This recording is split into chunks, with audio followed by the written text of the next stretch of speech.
Hi, I'm Emily, and this is a story about how God got me out of my comfort zone. I could have said that with a straight face and we would have had it in one take. Okay. Yeah, I like that. Dang, powerful. Let's just pound people's hearts into hamburger here. Let's do it. I forgot the line. Loud and got. Okay. When I was younger, I grew up in church. I would go every Sunday with my parents, with my family, and salvation was really something that you needed to get to heaven, but it didn't really become very real to me until my teen years. I didn't realize that there would be a changed life that would go along with that. The day started out pretty routine. I dressed up with my family and went to the Easter Sunday service at Elmwood Park. I am an introvert, and approaching people I don't know usually makes me anxious. After the service, I saw a girl collecting cans to take down to the donation center, so I helped her, and it was very unlike me, but I started talking to her, and her name was Sam. She was 19 years old. I eventually asked her if she came to the service with anyone, and she said no. My next question was if she had anywhere to go that day, and she said, no, I'm homeless. At that moment, my heart broke into a million pieces. Here was this girl, not too much younger than me, the same age as my sister, and she had no home to go to for a holiday. I was just so moved that I invited her home with us, with my family. She agreed, so we took her home and she had lunch with us. We got to talking, and she turned out she had this big heart for helping others. She was the sweetest girl.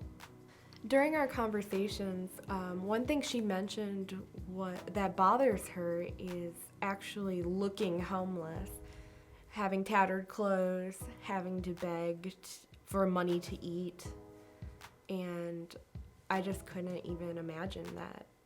I asked her if it would be okay if I took her to Walmart and got her some new clothes, and she agreed.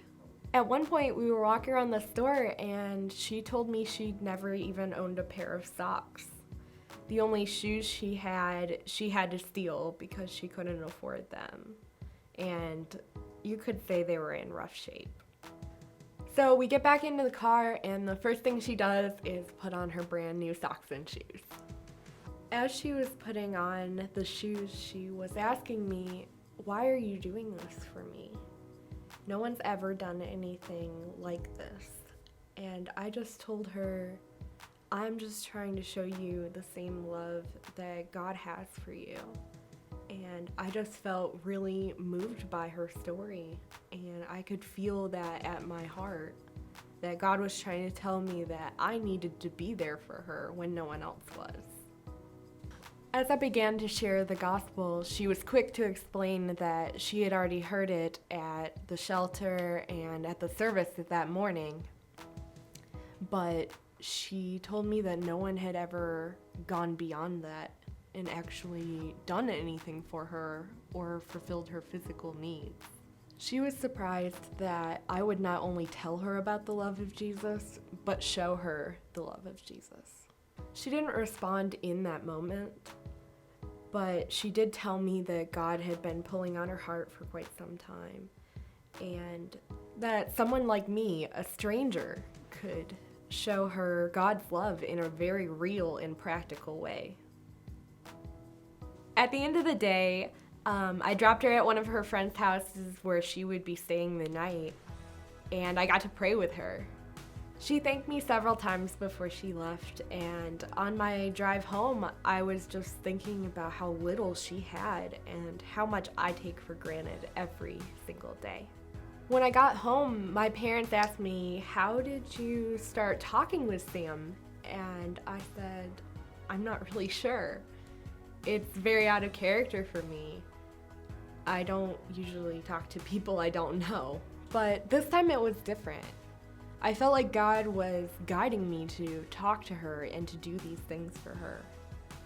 And it was unexpected. It was different. It was out of character, but it was amazing.